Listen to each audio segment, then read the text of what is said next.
10 শ্রেণীর মানুষ কখনোই জান্নাতে প্রবেশ করতে পারবে না। ভিডিওটি দেখে জেনে নিন আপনি এই 10 শ্রেণীর ভেতরে আছেন কিনা। আমরা জানি আমরা মুসলমান, একদিন হলেও আল্লাহ আমাদের মাফ করে দিবেন এবং তার জান্নাতে প্রবেশ করতে দিবেন, কিন্তু হাদিসে বলা হয়েছে মুসলমান হওয়া সত্ত্বেও 10 শ্রেণীর মানুষ কখনোই জান্নাতে প্রবেশ করতে পারবে না। জান্নাত তাদের জন্য হারাম হয়ে যাবে। তারা যতই নেক আমল করুক না কেন তারা জান্নাত থেকে বঞ্চিত থাকবে। তাদের পরকালে চিরস্থায়ী জাহান্নামে থাকতে হবে। প্রিয় দর্শক, আমরা মানুষ, আর মানুষ মাত্রই ভুল। হয়তোবা আমরা জেনে না জেনে অনেক ভুল করে থাকি, যা আল্লাহ কখনো ক্ষমা করবে না। তাই আজকের ভিডিওটি মুসলমান হিসেবে আপনার দেখা একান্ত জরুরি এবং অন্য মুসলিম ভাইদের দেখার জন্য অবশ্যই ভিডিওটি শেয়ার করে দিবেন। তবে আল্লাহ যদি চান তাহলে আপনাকে ক্ষমা করে দিতে পারেন। তাই এই 10 শ্রেণীর ভেতরে আপনি যদি থেকে থাকেন তাহলে আজ থেকে তওবা করে ফিরে আসুন, আর কখনো এই পাপগুলো করবেন না। চলুন জেনে নেই সেই 10 শ্রেণীর মানুষ কারা, যারা কখনোই জান্নাতে যেতে পারবে না।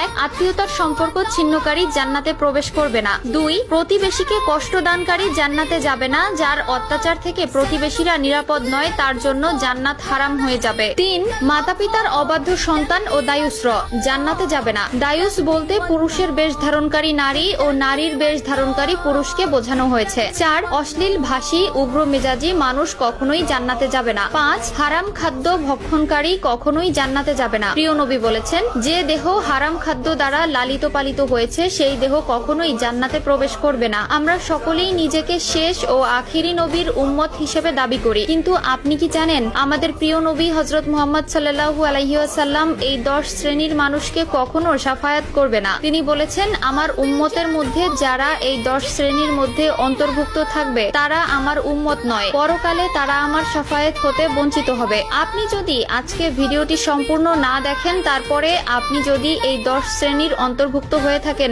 অবশ্যই আপনার জন্য আজকের ভিডিওটি অনেকটা গুরুত্বপূর্ণ হতে চলেছে। এদিক সেদিক অনেক সময় নষ্ট করেন, তাই আজ নিজের কথা চিন্তা করে আজকের ভিডিওটি সম্পূর্ণ দেখতে থাকুন। 6. চগলখোর মানুষরা কখনোই জান্নাতে প্রবেশ করবে না। রাসূলুল্লাহ সাল্লাল্লাহু আলাইহি ওয়াসাল্লাম বলেছেন, যেসব মানুষ চগলখোর এর অন্তর্ভুক্ত সেসব মানুষ কখনোই জান্নাতে প্রবেশ করবে না। 7. অন্যের সম্পদ আত্মসাৎকারী কখনোই আল্লাহর জান্নাতে প্রবেশ করতে পারবে না। যে মানুষ অন্যের হক নষ্ট করে এবং অন্যের সম্পত্তি আত্মসাৎ করে, আল্লাহ তাআলা তার জন্য জাহান্নাম ওয়াজিব করে দেন এবং জান্নাত হারাম করে দেন। আর খোটাদানকারী অবাধ্য সন্তান মদ্যপায়ী মানুষরা কখনোই জান্নাতে প্রবেশ করবে না। 9. অধীনস্থদেরকে ধোকাদানকারী শাসক কখনোই জান্নাতে প্রবেশ করবে না। 10.